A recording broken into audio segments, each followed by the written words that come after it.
মদ খাওয়া লোক তো এরা গরুর মাংস খায় না, খায় গরুর গোবর আর মুত। মাথায় আর কি থাকবে? বাস্তবতা তো টের পাচ্ছে না। গত পরশুদিন মোদী কি বলেছে দেখেছেন? ওনার কথাবার্তা এখন বিশ্ব মিডিয়ায় যাবার পর বিশ্বের মোড়ল এখন যিনি ডোনাল্ড ট্রাম্প ঘোষণা দিয়েছে, আমি 20 তারিখের জানুয়ারিতে শপথ নেব, এরপরে ভারতের 16 লাখ মানুষ এই আমেরিকায় আছে, সব পাঠিয়ে দেব। পাগল হয়ে যাবে দাদা আমার। কয়েকটাকে লাগিয়ে দিয়েছে আমাদের দেশের বিরুদ্ধে ষড়যন্ত্র করতে। সাংবাদিক নামে একটা কলঙ্ক, একটা হকার, মলম বিক্রেতা। বলছে না বাংলাদেশ আর থাকবে না, এ আমাদের ভারতের অংশ হয়ে যাবে। মোদির এই কথায় সবচাইতে বেশি 18 কোটি মানুষ আমরা মর্মাহত হয়েছে যে আমাদের 1971 সালের স্বাধীনতা ওরা বলছে যে আমরা স্বাধীন করেছি। আমাদের এই মানুষগুলো তো জীবন দিলেও একই খেলা করার জন্য দিয়েছে। ওরা এখন সুর তুলেছে যে আমরা চট্টগ্রাম নিয়ে নেব। চট্টগ্রাম নিয়ে নেবেন দাদা, এটা কি যৌতুক চান? আর মেয়ে তো পালিয়ে গেছে, যৌতুক কিসে? মেয়ে কি করেছে? পালানো মেয়ের তো বিয়েই মানি না, কিসের যৌতুক? আর আমাদের ধর্মে তো যৌতুক নেওয়াও জায়েজ নেই, দেওয়াও জায়েজ নেই। যদিও কুড়িগ্রামে এখনো জায়েজ আছে মনে হয়। যৌতুক নিয়েছেন কারা কারা হাত তোলেন তো? আপনি? না ঠিক আছে, নিয়েছে তাই বলছে। ভাই আপনি যদি এটা ফেরত না দেন, আপনার এই দাড়ি রাখা কিন্তু মেকি, এটা ফেরত দেওয়াই লাগবে সেভাবেই। মরণের আগে যা নিয়েছেন এটা ফেরত দিয়ে তারপরে মরবেন, কারণ ওইটা নেওয়ার পায়খানা খাওয়া একেবারেই সমান কথা না, তার চাইতেও খারাপ। কারণ পায়খানা খেলে একটা গুনাহ হয়, আর যারা যৌতুক নিয়েছেন ডবল গুনাহ হবে। একদিকে জুলুমের গুনাহ আর একটা যৌতুক নেওয়ার গুনাহ। এই কথা বলছেন? আশা করছি এটা ফেরত দিয়ে দেবেন। আপনারা যে কাজ এখন আরম্ভ করেছেন যৌতুক নেওয়ার জন্য, মেয়ের বিয়ে আমরা মানি না, কারণ যার সাথে গেছে ও তো ফুল হাতা আর আমরা হাত হাতা। ফুল হাতা না দাদার এখন যে বয়স, ওরে যদি মুসলমানে দেওয়া হয় শেষে গোড়া থেকে কেটে মার দেওয়া লাগে। ও সাতার জিনিসপত্র খুঁজে পাওয়া যাবে এ বয়সে? আর ফুল হাতার সাথে হাফ হাতা কোনদিন যায়? এখানে আমরা সবাই ফুল হাতা না হাফ হাতা? হ্যাঁ অবশ্যই আমি ফুল হাতা। মুরব্বী ফুল হাতা বললে হবে না, আমি হাসির জন্য বলি না। ওরা যেমন শুরু করেছে, এটা রেকর্ড হচ্ছে তো। আমি জানি ভারতের বিভিন্ন প্রদেশে ঘুরে ওদের কাছে এগুলো সব বেশি ছড়িয়ে যায়। বাংলাদেশে ওরা 2-3 জনের আলোচনা বেশি শোনে, তার ভেতরে আমারটা আছে। বহু প্রদেশে ঘুরেছি, এত ভয় ওদের, মরণের ভয়। আলা তাজিদান্নাহুম আহরাসান নাসি আলা হায়াতি ওয়া মিনাল্লাযিনা আশরাকু, সূরা বাকারার ভেতরে আছে। আল্লাহ পাক বলেন, হে নবী আপনি দেখতে পাবেন সবচেয়ে বেশি ভয় মরণকে করে মুশরিকরা। ওরা দুনিয়ার প্রতি, জীবনের প্রতি খুব মায়া ওদের। এই জন্য যে যেখান থেকে পারছে এখন ওদের মরণের ভয় দেখাচ্ছে। ওরা এখন দেখেন পাগল হয়ে কাউকে দাদা বলা না, বাপ বলে ডাকছে। দেখেন 16 লাখ মানুষ তৈরি আসুক আমেরিকা থেকে, টের পাবেন। আমরা এখন ব্যবসা বন্ধ করে দিয়েছি। ওদের এখন এই যে বিভিন্ন বর্ডারে আলু, পেঁয়াজ, ঝাল এগুলো সব পচতে আরম্ভ করেছে। কথা বলেন না কেন? বলেছি যে চিকিৎসা দেব না। চিকিৎসা ও দেশে না দিলে কি সমস্যা? কি আমরা দরকার হয় বাইরের দেশে যাব? আমরা ডক্টর মোহাম্মদ ইউনূসকে আহ্বান জানাবো, এই দেশে দরকার হয় প্রত্যেক বিভাগ থেকে 2 টাকা 5 টাকা করে তোলেন প্রত্যেকের কাছে। কালেকশন করে করে 8টা বিভাগে 8টা আন্তর্জাতিক মানের হাসপাতাল বানিয়ে দেন। শয়তানদের কাছে যাওয়ারই দরকার নেই। ওদের সাথে কারো মিল নেই। পাকিস্তানের মিল নেই, মায়ানমারের মিল নেই, চীনের মিল নেই, নেপালের মিল নেই, ভুটানের মিল নেই, আফগানিস্তানের সাথে একটা বর্ডার চিকন মতো আছে, ওইটারও মিল নেই। খালি আমাদের সাথে মিল ছিল কন্যার কারণে, কন্যা নেই, মিলও নেই। কন্যা গেছে গেছে, বিয়ে কিন্তু আমরা মানি না, কারণ অন্য জাতির সাথে আমাদের বিয়ে জায়েজ নেই যতক্ষণ সেই জাতি ঈমান না আনবে। এটাকে আমি বানালাম? সূরা বাকারা 221 নম্বর আয়াতের মাঝের অংশে আছে, ওয়ালা তুনকিহুল মুশরিকিনা হাত্তা ইউমিনু, যতক্ষণ কোন মুশরিক ঈমান না আনবে তার সাথে বিয়ে বলেন। আমাদের যেটা গেছে এটা জায়েজ আছে, কারণ এর তো মুসলমান বলা যায় না, এ যত মিথ্যা কথা বলে পৃথিবীতে মনে হয় তালিকায় 1 নাম্বার থাকবে মিথ্যা কথা। বিশেষ করে 8-9 দিন যে মিথ্যা কথা বলছে, আচ্ছা না আমি নির্বাচিত ছিলাম, আমাকে উৎখাত করা হয়েছে, একটা হাসি মানুষ এত মিথ্যা কথা বলেন কি করে? আপনি নির্বাচিত ছিলেন, একটা ঘোড়াকে জিজ্ঞাসা করেন, ঘোড়া হাঁটবে কিভাবে যাবে?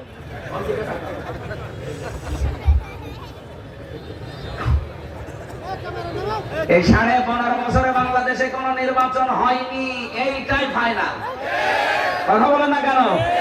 আমি নিজে তো সাক্ষী, কারণ আমার এখন 33 বছর বয়স। 18 থেকে শুরু করলে 3 বার আমি ভোট দিতে পারতাম, একবারও পারলাম না। কথা বলেন না কেন? আমি যদি না পারি আমার কোন মানুষের কাছে শোনা লাগবে? আমি তো নিজেই সাক্ষী। আপনি ভোটে হওয়ার আগে 154 জন ঘোষণা দিয়ে দিন, দিনের ভোট রাতে করে ফেলেন। দিনের ভোট রাতে হয়নি। আমার সাথে জেলে এক ওসি ছিল, হাসির ওই কন্ডেন্স ছেলে একদিন আমার সাথে এসে বলছে, হুজুর আমি একটা তাওবা করেছিলাম, দেখেন তো আমার তাওবা হয়েছে কিনা। হ্যাঁ বলে, এই যে নির্বাচনে আমি বাইরে ছিলাম, আমার যে দলবল আছে এদেরকে নিয়ে রাত 12টার পর থেকে আমি ভোট কাটা আরম্ভ করলাম, ফজরের আজান পর্যন্ত এই কাজ করলাম, বাক্সগুলো ভর্তি করে জায়গা মতো পাঠিয়ে দিলাম। ফজরের আজান দিলে আমি গোসল করলাম, 2 রাকাত নফল নামাজ পড়লাম, নামাজ শেষ করে বললাম আস্তাগফিরুল্লাহ। আমার তাওবা হয়েছে না? আবার আর কি হয়েছে? কারণ তাওবা আপনি কার কাছে করছেন? আল্লাহর কাছে কি আপনি দোষ করেছেন? আপনি দোষ করেছেন হামজার কাছে। কথা বলেন না কেন? একটা এমপি বানাতে 3.5 লাখ 4 লাখ হামজা লাগে, আর হামজার বউ লাগবে। তা আপনি সব একা একা দিয়ে দিলেন, হামজার বউ কি এরা কোথায় দেবে? না, আপনি এই 3.5 লাখ 4 লাখ হামজার কাছে যে মাফ চাবেন জেল থেকে বের হয়ে, এরা যদি মন থেকে মাফ করে দেয় তাহলে আপনি মাফ পাবেন। ওরা যদি বলে না মাফ পাইতে পারেন, আমরা 2টা করে থাপ্পড় দেব, তাই খাবেন। কি কথা বলছেন এখন? কারণ অপরাধ আপনি যার কাছে করেছেন স্বীকার করবেন তার কাছে। বাংলাদেশের নিয়মটা পাল্টে গেছে, অপরাধ করে বাংলাদেশের মানুষের কাছে আর কাবা শরীফ ধরে কান্নাকাটি করে, জমি জায়গা টাকা পয়সা আত্মসাৎ করে এই বাংলাদেশে, আর কাবার গিলাফ ধরে কাঁদতেছে। তুই কি কাবা শরীফের মালিকের কাছে অপরাধ করেছিস? তো ওখানে যে কাঁদিস কোন কারণে? তাহলে তাওবার যে 3টা নিয়ম, প্রথম নিয়মই এইটা, অপরাধ যার কাছে স্বীকার করবেন। কথা বুঝতেছেন? 2 নম্বরে অনুশোচনা করবেন, অনুতপ্ত হবেন। 3 নম্বরে জীবনে আমি আর এই কাজ করব না, এই সিদ্ধান্তের উপরে অটল থাকবেন, তাহলে আপনার তাওবা কবুল হবে। তা আমরা যেটা বলতে চাই, আমরা বহু অন্যায় অবিচার করেছি যারা এই 15.5 বছরে। আপনি নিজে তো আপনি নিজের কাছে প্রমাণ আপনি কি করেছেন। এখন যদি শুধু আস্তাগফিরুল্লাহ পড়েন ওই ওসির মতো, জীবনও আপনার তাওবা হবে না। আপনার তাওবা কবুল করাতে হলে যার যার কাছে অপরাধ করেছেন এই তার কাছে যান। যে আগে বলেন যে ভাই আপনি আমার কারণে এই 15 বছর আপনি ব্যবসা করতে পারেননি, আমার কারণে আপনি চাকরিতে উন্নতি করতে পারেননি, আমার কারণে আপনাকে আমি ধরিয়ে দিয়েছিলাম গোপনে, নিজেই মিথ্যা সাক্ষী জোগাড় করে আপনাকে আমি জেল খাটিয়েছি, আমার কারণে খুন হয়েছে, গুম হয়েছে, আয়না ঘর তৈরি হয়েছে। সুতরাং যার যা ক্ষতি হয়েছে আমি ক্ষতিপূরণ দিয়ে দেব, আমারে মাফ করে দিন। জনগণ যদি বলে ঠিক আছে, তারপরে মাফ করবেন। আমার কথা কি বোঝা গেছে নাকি ব্যাখ্যা করা লাগবে? এরপরও যদি কেউ না বোঝার ভান করে থাকে, আমার মনে হয় আপনার বিবেক এখন মরে গেছে। ও বুখারী শরীফ কোরআন শরীফ আর হবে না, বাকারী শরীফ লাগবে।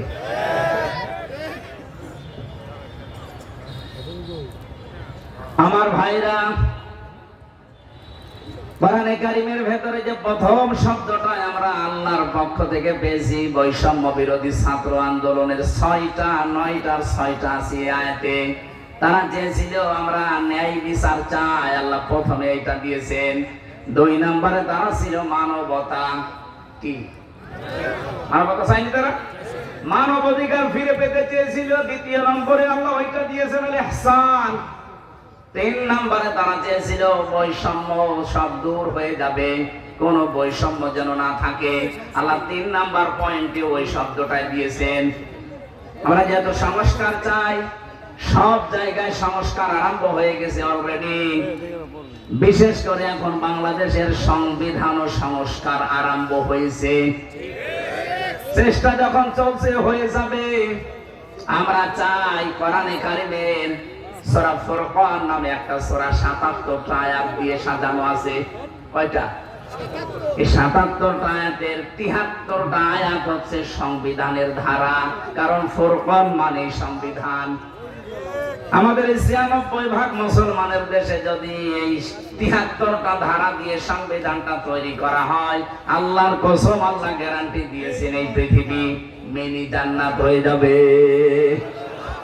আমরা ওইটা দেখতে চাই না? বলেন না কেন?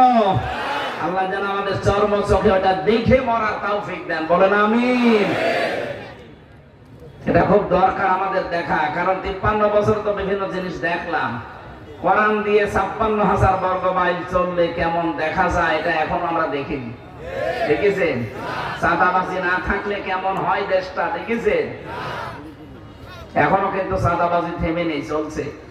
গতকালকেও সকালবেলা চাঁদাবাজি করতে গিয়ে ধরা খেয়েছি নারায়ণগঞ্জের বন্দরে। এত সাহস এরা পাচ্ছে কোথায়?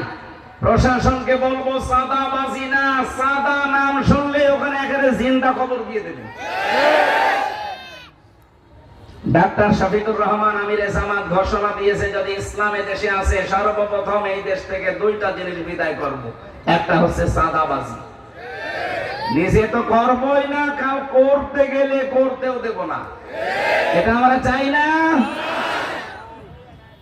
বলে যে আমরা নির্যাতিত ছিলাম এই জন্য করছি। আরে ভাই, আপনার চাইতে নির্যাতিত আমরা তো আরো বেশি ছিলাম।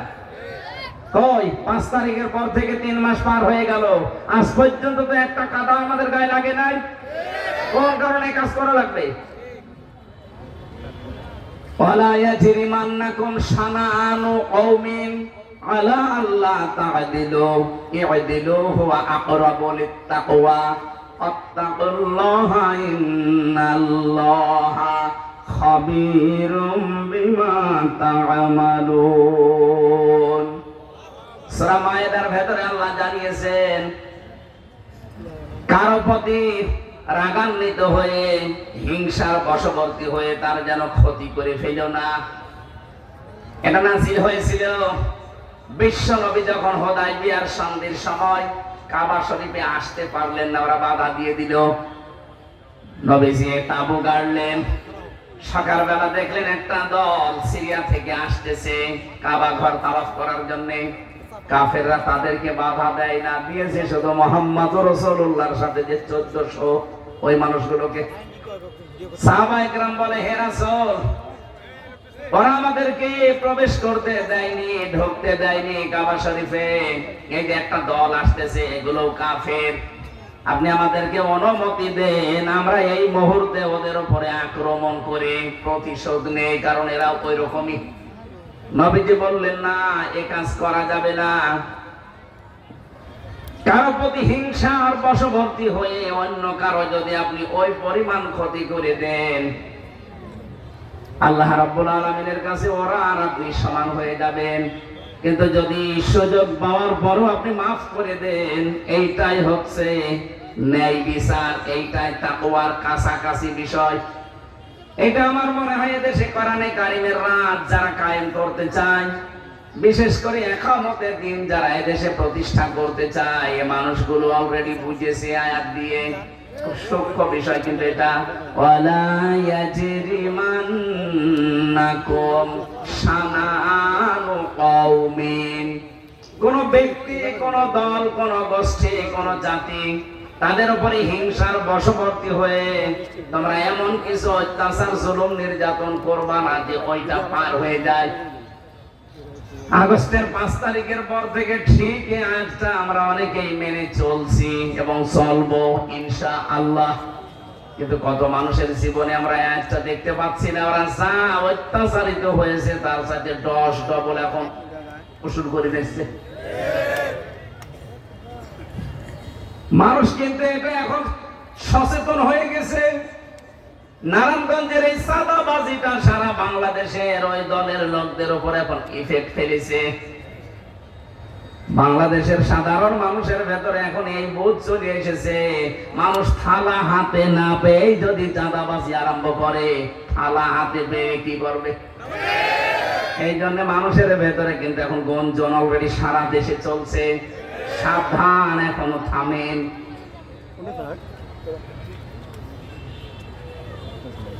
2024 সালের আগস্টের 5 তারিখের আগ পর্যন্ত একটা জরিপ পেয়েছিলাম আল জাজিরার। এদেশের 100 জনের মাত্র 15 জন মানুষ চাইতো এদেশে কোরআন কায়েম হোক। 3 মাস 10 দিনের ব্যবধানে এদেশের এখন 100 জনের 58 জন মানুষ চাইছে এদেশে কোরআনের রাজ কায়েম হোক। কারণ মানুষ বুঝে ফেলেছে যে কোরআন ছাড়া ন্যায় বিচার এদেশে সম্ভব না। 53 বছর তো আমরা দেখেছি কেউ ন্যায় বিচার কায়েমের কথা বলেও করতে পারেনি। কিছু মানুষের শুধু আখের গুছিয়েছে, কিছু মানুষের শুধু ভবিষ্যৎ তৈরি হয়েছে, কিন্তু অধিকাংশ মানুষ আমরা যারা জেনারেল মানুষ, সাধারণ মানুষ, তাদের ভাগ্য যেখানে ছিল আরো নিচে নেমে গেছে। আর আপনাদের রংপুর বিভাগ তো এমনিতে অভাবী এলাকা, এমনিতেই মঙ্গা এলাকা, নাম আর একটা আছে, ওটা নাই বললাম, থাক, ওটা বলার দরকার নেই, আমরা নিজেরা তো জানি না। তারপরও সহজ সরল মানুষ, এই বিভাগের মানুষগুলো সহজ সরল। আজকে পাইলট আমারে বলছিল আসার সময়, দেখেন এই যে আমি আসতেছি কিন্তু সেই বগুড়া থেকে আরম্ভ করে দিয়েছিলাম দিনের বেলা নীলফামারী, ডোমারে, ওখান থেকে এখানে, আবার রাত্রে নওগাঁ। আসার সময় পুরা এলাকা তো দেখা যাচ্ছে সব একেবারে ছোট ছোট। বলছো দেখাতে একটাও কোনো বিল্ডিং আছে কিনা, একটাও কোনো 8 তলা 10 তলা কোনো বিল্ডিং খুঁজে পাচ্ছি না। মানে যেমনিতে আসলাম আমাদের এই ম্যাপ অনুযায়ী। অথচ আমরা চট্টগ্রামে যাই, সিলেটে যাই, ঢাকা, পুরা ঢাকা তো ঘোরা হয়, দেখি কি উন্নত সমস্ত এলাকাগুলো। তাদের তুলনায় রংপুর বিভাগের এই 8টা 9টা জেলা একেবারেই অবহেলিত। যদিও আপনারা পুত্রবধূ পেয়েছিলেন, কিছুই পাননি। কথা বলেন না, চাচা ছিল, চাচা খালি ওই যে সংসার নিয়ে ব্যস্ত ছিল। চাচা 80 বছর পার হয়ে গেলেও দেখলাম যে স্ট্যাটাস দিত, আমার যৌবন এখনো অটুট। চাচার যৌবন ছিল না, এর প্রমাণ হচ্ছে বিদিশা চলে গেছে আল্লাহর ওলি। যেটা ছিল ওটা তো ওই যে এরকম বাতাস দেয় রওশনের সাথে। কি বিরোধী দলীয় নেত্রী গো, আপা যা বলে দেয় ও তাই করে।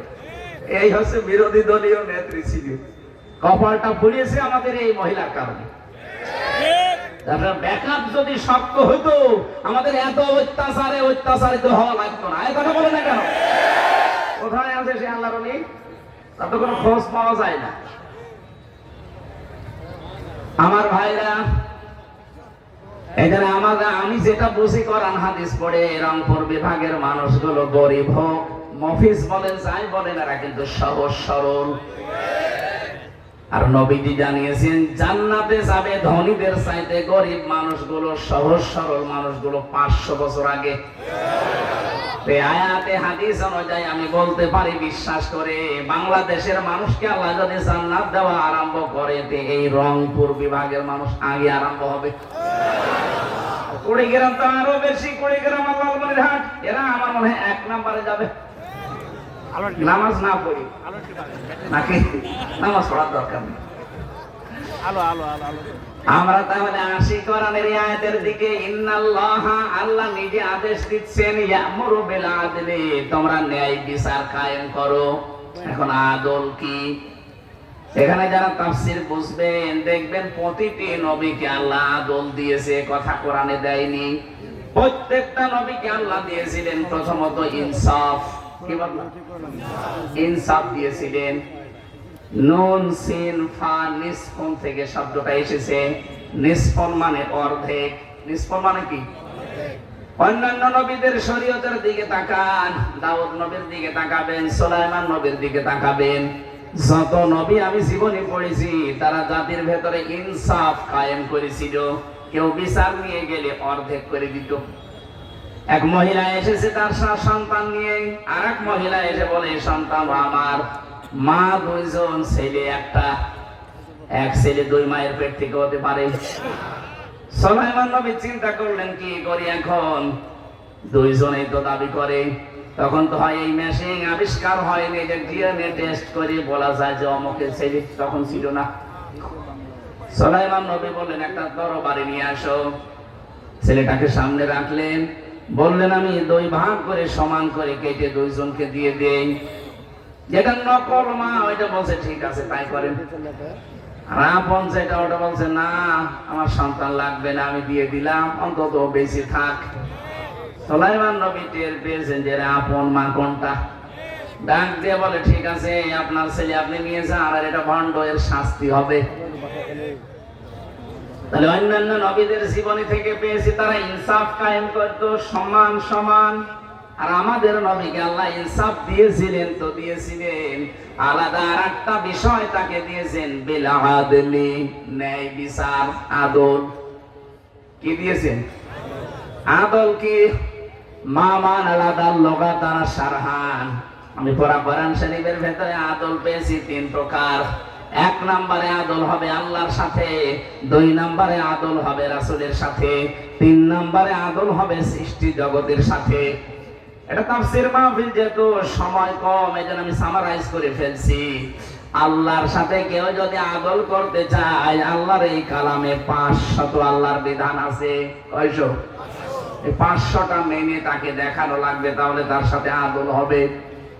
দুই নম্বরে কেউ যদি রাসূলের সাথে আদল করতে চায়, বাস্তব জীবনে তাকে তিনটা বিষয় মাস্ট বি মানায় লাগবে। নাই তো আপনি কবরে যে 3 নাম্বার যে প্রশ্নটা হবে, মান হাজার রাজুল, এই লোকটা কে ছিল, আপনি বলতে পারবেন না। যদি এই তিনটা বিষয় দুনিয়ায় পঙ্খানুপুঙ্খানু আদায় করে দেখাতে পারেন, কবরে যাবার পরেই বলে ফেলবেন হাযা নাবিয়্যুনা মুহাম্মাদুর রাসূলুল্লাহ।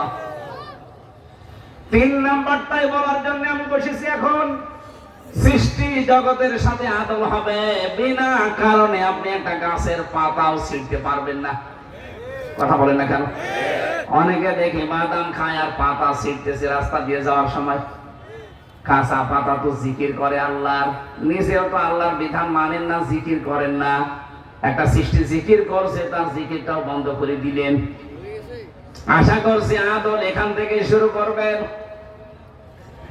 পশু পাখির উপরে আদল হবে, সৃষ্টি জগতের যত কিছু আছে কারো উপরে যেন আদল করতে ভুলবেন না। স্বামী স্ত্রীর ভেতরে আদল নেই।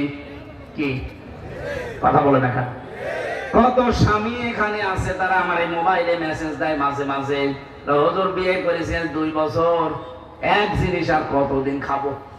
ওরে শয়তান, ও যদি বলে এক জিনিস আর কতদিন খাবো, আমার ভালো লাগে না, অন্যের বউ অন্যের মেয়ে দেখলে খুব ভালো লাগে, এটা রোগ আছে। এটা যদি আপনি বলেন, আপনার বউ তো এই কথা বলতে পারে যে ওর সাথে 2 বছর বিয়ে করেছি, ওই জিনিস আর কবার ও দরকার নেই, আমি নতুন জায়গায় যাব, সে বলতে পারে না? এই রোগটা হওয়ার জন্য কিছু কারণ আছে, বিশেষ করে ইন্টারনেট, এই পিন আপ করা পত্রিকা আর আকাশ সংস্কৃতির নামে যেগুলো আসে আমাদের সামনে। এখান থেকে মুক্ত হতে হলে নিজেকে যদি বাঁচিয়ে আপনি ন্যায় বিচার কায়েম করতে চান স্ত্রীর সাথে, স্ত্রী স্বামীর সাথে, যে যে জায়গায় আছি আমরা আমাদের পরিবার থেকে 2টা কাজ আজকে থেকে আরম্ভ করব। এটা সূরা নূর 18 নম্বর পারা 12 নম্বর পৃষ্ঠা 7 নম্বর লাইনের 30 নম্বর আয়াতে আছে, উল্লিল মুমিনিনা ইয়াগুদ্দু মিন আবসারিহিম ওয়া ইয়াহফাযু ফুরুজাহুম যালিকা আযকা লাহুম ইন্নাল্লাহা খাবীরুম বিমা ইয়াসনাউন। বলেন আল্লাহু আকবার। এটা তাফসীরে খাজানার ভেতরে পেয়েছি আমি। আল্লাহ পাক বলেন 15 দিন মানবেন, শুধু 15 দিন। 15 দিন নারী এবং পুরুষ যে যে জায়গায় আছেন 15টা দিন যদি মেনে চলতে পারেন, নিজের স্ত্রীর প্রতি আপনার আকর্ষণ বাড়বে, মহব্বত বাড়বে, অন্যের স্ত্রী দেখলে আপনার মনের ভেতরে ঘৃণা জন্মাবে। আর নিজেরটা ভালো লাগে না, অন্যেরটার প্রতি যাদের আকর্ষণ তাদের বলছে 1 নম্বরে আপনি কোন মেয়ে লোক দেখলেই সঙ্গে সঙ্গে চোখ নিচের দিকে করবেন। হ্যাঁ, 14 জন মহিলা দেখা যায় যাচ্ছে। কয়জন বলেন? নিজের মা, এটা আপন মা হওয়া লাগবে। 2 নম্বরে নিজের মেয়ে, আপন মেয়ে হওয়া লাগবে। 3 নম্বরে নিজের খালা, আপন খালা, ওই পাতানো খালা না। অনেকে পাতিয়েছে খালা, ধর্মের খালা, আর খালার মেয়ে আছে লাইন করে শেষে মা খালাকে শাশুড়ি বানিয়ে ফেলে, এই খালা না। 4 নম্বরে নিজের আপন ফুফু। এরকম 14টা পয়েন্টে পাইছি আমি সূরা নূরের 21 নম্বর আয়াতে। এদের সাথে আপনি দেখা করতে পারবেন, কথাও বলতে পারবেন, কিন্তু তাদের মুখমণ্ডল, হাতের কবজি আর পায়ের পাতা বাদ দিয়ে তাদেরও শরীর ঢেকে রাখা লাগবে। কথা বুঝতেছে? মেয়েরা যারা এসেছেন, সম্মানিতা মা বোনেরা, নামাজ কালাম যারা পড়েন, তাদেরকে বলছি এই শাড়ি পরার সংস্কৃতি বাদ দিয়ে দেবেন। কারণ শাড়ি পরে নামাজ পড়তে গেলে যদি কাপড় পড়ে যায় মাথা থেকে, আপনার নামাজ বাতিল। এজন্য সালোয়ার কামিজ বানানোর অভ্যাস করেন। কথা বুঝতেছে? আর ওড়নাটা বড় ব্যবহার করবেন। অন্তত হঠাৎ করে কারো সামনে পড়ে গেলে পর্দার মতো ফরজ বিধান যেন লঙ্ঘন না হয়। এটা কিন্তু একটা মারাত্মক বিষয়, পর্দা। আমরা অনেকে নফল মনে করি, এটা নামাজের মতো ফরজ। বলেন, আছে পরিবারে আমাদের পর্দা আছে, শুধু টেলিভিশনের উপরে পর্দা দেওয়া আছে, জানালায় পর্দা লাগানো আছে, দরজায় পর্দা লাগানো আছে। যেখানে পর্দা থাকার দরকার ওই জায়গাগুলোতে পর্দা নেই। এদের আজকে থেকে আমি সহ যারা এসেছি, এই 14 জন মহিলা বাদ দিয়ে যদি দুনিয়ার কোন মহিলার সামনে পড়ে, সঙ্গে সঙ্গে আল্লাহর এই ঔষধ খাওয়া লাগবে। মন যতই চাক তাড়াতাড়ি করে চোখ নিচের দিকে নামাবেন। কি কথা বলেন না? 2 নম্বরে লজ্জা স্থানের হেফাজত করা লাগবে। নিজের সাইজ স্ত্রী বাদ দিয়ে পৃথিবীর কোন মহিলাকে কামনা করাই জায়েজ নেই।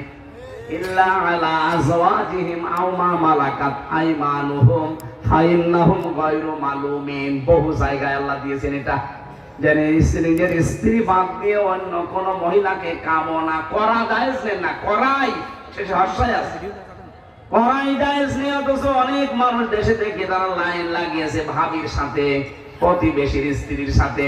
একবার বলছেন না? বিবাহিত মেয়েদের সাথে যারা লাইন করেছেন, আপনি নিশ্চিত ভেবে নিন যে আপনি জাহান্নামের পথে আছেন। আর একটা অবিবাহিত মেয়ের সাথে, এরকম মানুষের সাথে যদি লাইন থাকে, তারপর তো বিয়ে করে আপনি সংসার সামনে করতে পারবেন। এমন মানুষের সাথে আপনি লাইন করেছেন যার স্বামী আছে, ওর স্বামী যদি যতদিন বাদ না দেবে আপনি জীবনও বিয়ে করতে পারবেন না। এই জন্য বিবাহিত মেয়েদের সাথে যাদের কথাবার্তা হয়, লাইন মাইন আছে, পরকিয়া করেন, এই মুহূর্তে তাদের নাম্বার ডিলিট করে দেন। করেন। এখন যদি আপনি মোবাইলে লজ্জা পান, বাড়ি যাওয়ার আগে এটা ডিলিট করে দেবেন। যাদের ভাবের সাথে, প্রতিবেশীর স্ত্রীর সাথে, অথবা বিবাহিত কোনো মেয়ে লোকের সাথে লাইন আছে, কারা কারা আল্লাহর ওয়াদা মানবেন? হাত তোলেন তো। কার সাথে লাইন আপনার? এদিকে আসেন। লাইন করে আপনার নিজের জিনিস নেই, আপনি কোন কারণে হাত তুলবেন? আমার বাবার বয়সী মানুষ আর এখনো লাইন চালিয়ে যাচ্ছে, তাও বিবাহিত মহিলার সাথে। সম্মানিতা মা বোনেরা, প্রতিবেশীর স্ত্রী আর ভাবি, এই দুইটা সম্পর্কে সতর্ক থাকা, কারণ এরা হচ্ছে মরণের সমান। অথচ এদের সাথে ঘষাঘষি মাঝামাঝি বেশি আমাদের। আল্লাহ আমাদের হেফাজত করুন। লজ্জা স্থানের হেফাজত আর নিজের মুখের যদি আমরা আজকে থেকে আমল করতে পারি, মাত্র 15 দিন, তাহলে আপনি একটা অনির্বচন সুখ পাবেন। কি বললাম? একটা অনির্বচন সুখ আপনাকে আল্লাহ আলাদা ভাবে দান করবেন। যদি আপনার মন চাচ্ছে কিন্তু শক্ত হয়ে ফিরে এসেছে, আল্লাহ আমি সহ যারা এখানে আছি আমাদেরকে মেনে চলার যেন তৌফিক দেন। বলেন আমিন। শুনতে কথাটা ছোট মনে হচ্ছে, এইটা নিয়ে আজ পরিবার সমাজে মহামারী আকার ধারণ করেছে। নিজের স্ত্রী বলে ভালো লাগে না, আকর্ষণ হয় না, শুধু অন্যেরটা দেখলেই ভালো লাগে। এটা একটা রোগ। কারণ শয়তান আপনার নিজের স্ত্রী বাদ দিয়ে অন্যের দিকে যখনই আপনার খেয়াল যায়, ওটাকে জাল হিসাবে ব্যবহার করে। শয়তানের জালে পড়া যাবে? বলেন। শয়তান তো গ্যারান্টি দিয়ে এসেছে, আল্লাহ তোমার এই বান্দা বান্দীদেরকে লামান তাবিআকা মিনহুম আজমাইন, আমাকে যারা অনুসরণ করবে তাদেরকে নিয়ে আমি জাহান্নামে যাব, এই গ্যারান্টি তোমারে দিয়ে গেলাম। শয়তান তো তার এই কথা ঠিক রাখছে, কিন্তু আমরা আমাদের কথা যেটা কমিটমেন্ট দিয়েছিলাম আল্লাহর কাছে, এটা কিন্তু ঠিক রাখতে পারলাম না। আল্লাহকে বলেছিলাম আপনি আমাদের রব, দুনিয়ায় এসে বিভিন্ন রবের দিকে আমরা ছুটি, আসল রবের খবর নেই। এখানে ন্যায় বিচার এটা শুরু করা লাগবে একেবারে ব্যক্তিগত জীবন থেকে আন্তর্জাতিক জীবন পর্যন্ত। যে সেখানে আছি, সৃষ্টি জগতের সাথে ন্যায় বিচার করা, এটা আল্লাহর নির্দেশ। আল ইহসান, ভালো ব্যবহার করবা। এই পৃথিবীতে ভালো ব্যবহার পাওয়ার যোগ্য প্রথম হচ্ছে আপনার মা, এরপরে আপনার বাবা, এরপর আপনার স্ত্রী, এরপরে সন্তান, এরপর আপনার ভাই বোন, প্রতিবেশী। আস্তে আস্তে দূরে যাবেন। অথচ বাংলাদেশে আজ আমরা যত বড় মানুষই হয় দেখি, এদের সাথে আমাদের মিলগুলো নষ্ট হয়ে যাচ্ছে। কথা বলে না কেন? কত মানুষ নামাজ পড়ে, রোজা রাখে, তাহাজ্জুদ পড়ে, মেয়েদের ভেতরে এই গুণটা বেশি। এই মানুষগুলো শ্বশুর শাশুড়িকে সহ্যই করতে পারে না, খালি বলে আলাদা হন, আলাদা হন। সম্মানিত মা বোনেরা, নিজের মা বাবা হলে আপনি কোনোদিন তাদেরকে আলাদা করে দিতে পারতেন? আপনার মনটা এরকম ছোট কেন? এরকম ন্যারো মাইন্ডের কেন? আপনি ব্রড মাইন্ডের হতে পারেন না? কয়দিন থাকবেন দুনিয়ায়? যাদের জন্য যা করে যাচ্ছেন, এটাকে আপনার সাথে একটাও যাবে? আমি নিজের থেকেই বলছি, আমার নিজের ইমান থেকে, আমার 3 পুরুষের পরে আমি আর চিনি না।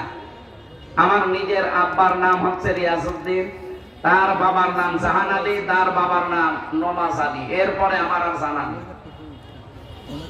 এখন নমাজ আলীর বাবা খুব বেশি হলো 60 বছর আগে মারা গেছে। এই লোকটা যদি এখন কুষ্টিয়ায় এসে বলে যে এই 2 তলা বাড়ি আমার, এই ভিটা আমার, ওর দাঁত মুখ খুলে ফেলবো না? এইটাই দুনিয়া। এদের জন্য আপনি আপনার নিজের শ্বশুর শাশুড়িকে আলাদা করে নিজের ছেলে মেয়ে, নিজের স্বামীকে নিয়ে সুখে থাকবেন, এই আশায় বুক বেঁধে আছেন। আপনি যদি মারা যান মাত্র 50 বছর পরে, যদি এই কুড়িগ্রামে আবার ফিরে আসেন, আপনার বাড়িতে আপনার ওই পূর্বপুরুষ যারা পরবর্তী প্রজন্ম উঠতে দেবে না, বলবে কিসের বড়ি আপনি যান। আমি কি এটা বানালাম? বাস্তবতা না এটা? আমার 3 পুরুষের পরে কেউ আমার বাড়ি আসলে তার আমি উঠতে দেব না। এইটাই দুনিয়া। আপনি কার জন্য আখিরাত নষ্ট করছেন? আপনি আপনার শ্বশুর শাশুড়ির সাথে ভালো ব্যবহার করবেন এই কারণে যে এইটা দিয়ে আপনার আখিরাতের ঘর তৈরি হবে। শ্বশুর শাশুড়ি যারা আছে তারা পুত্রবধূর সাথে নিজের মেয়ের মতো আচরণ করবেন এই কারণে যে এইটা দিয়ে আমার আখিরাতের ঘর তৈরি হবে। আল্লাহ আমাদেরকে মেনে চলার তৌফিক দিন। এখন পাইলট সাহেবের সময় হয়ে গেছে। আমরা পুরো আয়াত শেষ করতে এখনো 1.5-2 ঘন্টা লাগবে। আগামীতে কোনো জায়গায় এলাকায় আসবো, রাতের বেলা আসবো ইনশাল্লাহ। আজকে যেহেতু হেলিকপ্টারে ঢাকা যাওয়া লাগবে, ও না হলে আমার ফের ফিরে চলে যাবে, শেষে আমার মুসিবত হয়ে যাবে। আজকের মতো শেষ করছি ভাই। আল্লাহুম্মা আমিন। লা ইলাহা ইল্লা আনতা সুবহানাক।